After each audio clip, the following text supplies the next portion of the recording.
नमस्कार साथियों, welcome to RPSC exams YouTube channel. साथियों, पहली बात तो ये कि ये जो वीडियो है ये मत समझिएगा कि ये मोदी विरोधी वीडियो है या कुछ ऐसा है।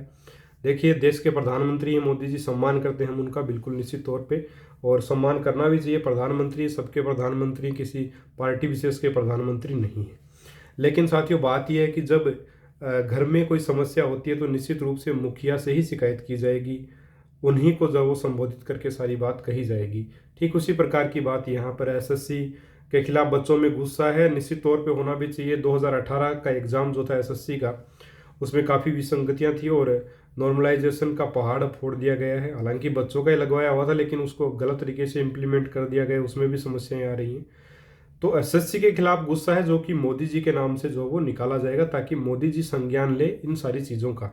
इसलिए ये हैशटैग मोदी रोजगार दो नाम से ट्विटर पे ट्रेंड करवाया जाएगा 25 तारीख को सुबह 11 बजे। तो निश्चित रूप से आपको भी करना है, इसमें कोई बुराई भी नहीं है।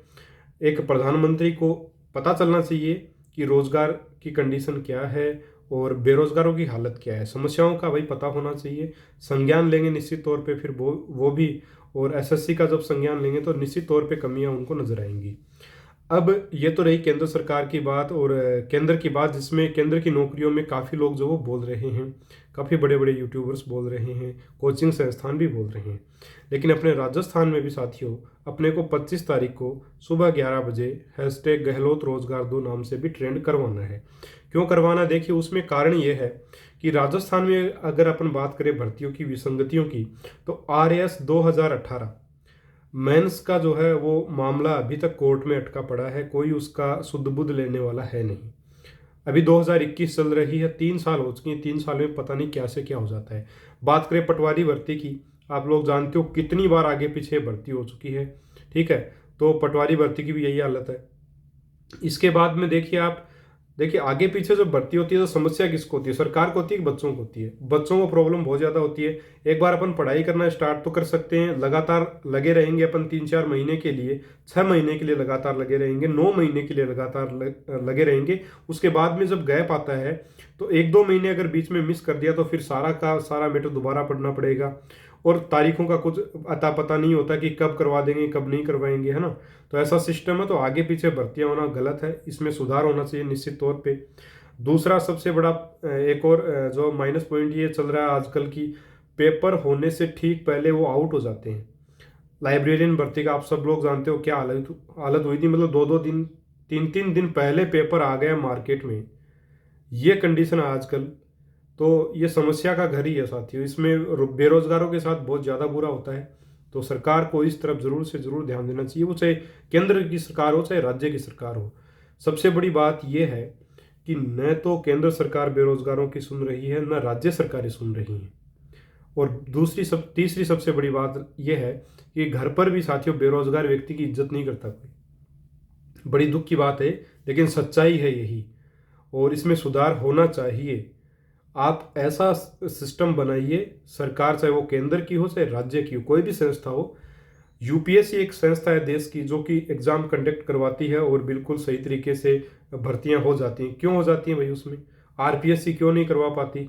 2015 की आरपीएससी की परीक्षा में फर्स्ट ग्रेड के फर्स्ट पेपर में 75 प्रश्न आते हैं साथियों, और 75 में से 27 प्रश्न डिलीट करने पड़े जब आंसर की जारी की, कोर्ट में गई, आपके लगाए गए कि ये प्रश्न गलत है, इसका उत्तर ये सही नहीं माना गया है, या प्रश्न में ये कमी है। 27 प्रश्न, एक्सपर्ट की टीम पेपर बनाती है। कैसे एक्सपर्ट है वो, जो 75 में से 27 प्रश्न मतलब गलत कर रहे हैं, और तब जब उनके पास ऑथेंटिक किताबें हैं। ये नहीं है कि उनके पास ऑथेंटिक किताबें नहीं, अपने पास तो जो किताबें उनमें तो हो सकता है कोई गलती हो, तो एक आधा प्रश्न गलत हो जाए। मेरे से भी गलत होता है जब मैं पेपर बनाता हूँ, 30 में से, आपका मॉडल पेपर जब मैं ऑनलाइन लेता हूँ तो 30 में से एक आधा प्रश्न गलत हो जाता है साथियों, कोई बड़ी बात नहीं है। लेकिन 27 प्रश्न, वो भी 75 प्रश्नों में से, ये जानबूझ के किया जाता है। और ऐसे लोगों को टर्मिनेट करना चाहिए, निकाल देना चाहिए नौकरी से।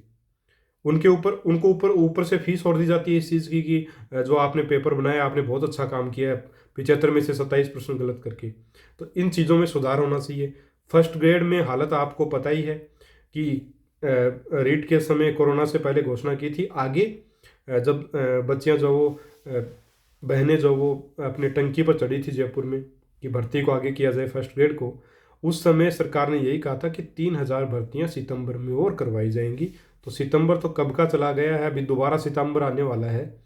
तो दोबारा सितंबर आ जाए, उसमें भी अगर फर्स्ट ग्रेड हो जाए तो बहुत बड़ी बात होगी, लेकिन लगता नहीं है साथियों। बाकी होती है तो बहुत अच्छी बात है। दूसरी, हर भर्ती यहाँ कोर्ट में जरूर जाती है राजस्थान में। 2012 आरटेट, कुछ मामले अभी भी अटके पड़े हैं। 2018 भर्ती अभी भी कोर्ट में अटकी पड़ी है, काफ़ी सारी चीज़ें। हालांकि 18 में मैं हूँ, सेलेक्ट हूँ, नौकरी भी कर रहा हूँ, लेकिन बहुत से बच्चे जो हैं वो काफ़ी समस्याओं की वजह से अटके पड़े हैं कोर्ट में। मतलब सरकार की विसंगतियों के कारण अटके पड़े हैं, उनकी गलती नहीं है ये। उन्होंने एग्ज़ाम पास कर लिया, अब उनको जॉब नहीं दे रहे हैं। अब उनमें क्या विसंगति आई, नियमों के अनुरूप विसंगति आ गई, तो उसमें बच्चे क्या कर सकते हैं। दूसरी सबसे बड़ी बात एक और है, 2016 का जो अंग्रेजी वाले जो बच्चे बच्चे थे, इंग्लिश वाले, उनको ज्वाइनिंग नहीं दी गई है।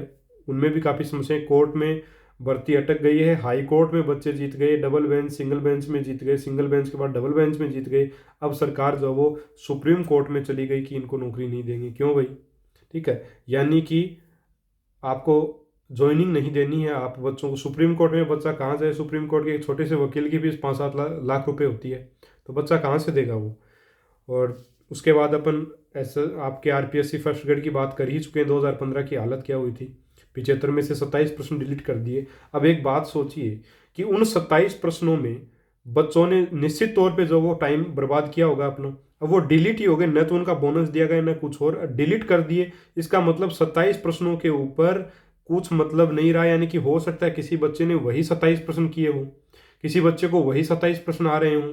ठीक है, नेगेटिव मार्किंग होती है, इस वजह से काफ़ी बच्चों के तो माइनस में अंक चले गए। और मेरे दोस्त, उनकी मौसी जी की तो हालत ये हो गई थी, उनको एडमिट करवाना पड़ा था हॉस्पिटल में, क्योंकि वो प्रश्न सारे डिलीट कर दिए उन्होंने। सिलेक्शन हो रहा था, रह गई बाद में।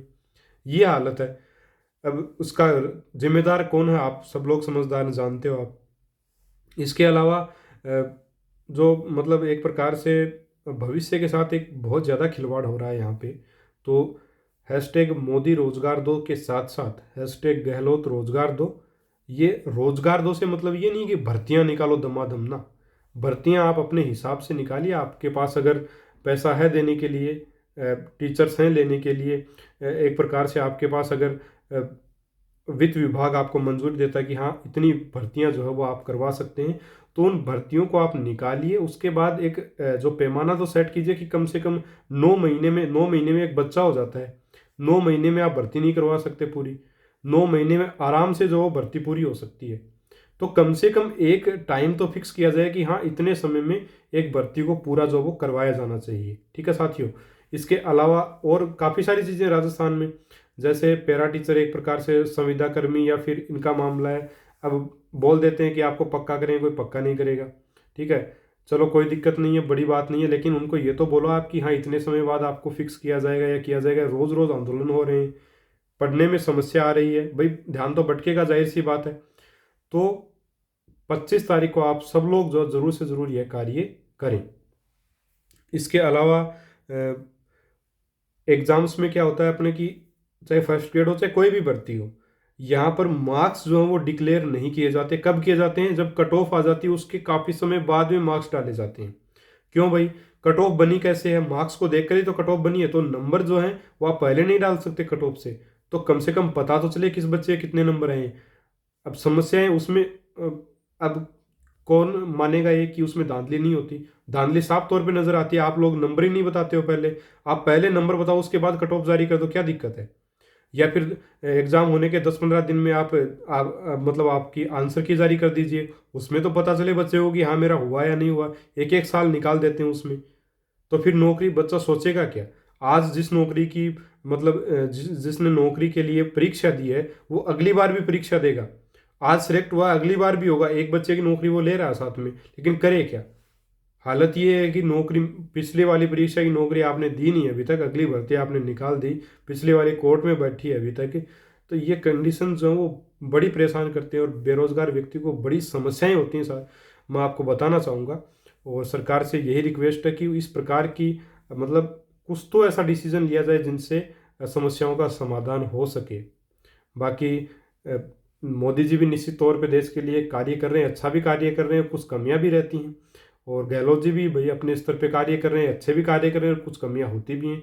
लेकिन हमें अगर समस्या है तो अपन निश्चित तौर पे जो घर के मुखिया को ही बोलेंगे। अब देश के मुखिया मोदी जी हैं तो उनको बोलेंगे, और राज्य के मुखिया अगर गहलोत जी हैं तो उनको जरूर से जरूर आपको बोलना चाहिए।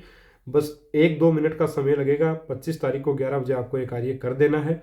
हैशटैग मोदी रोजगार दो, हैशटैग आपके गहलोत रोजगार दो, आपको ये ट्विटर पे ट्रेंड करवाना है। बस इतना सा कार्य, बाकी कुछ नहीं है। अपनी पढ़ाई करनी है, जैसे सिस्टम सुधरेगा वैसे ही सुधरेगा, ज़्यादा इसमें नहीं घुसना है अपने को, है ना।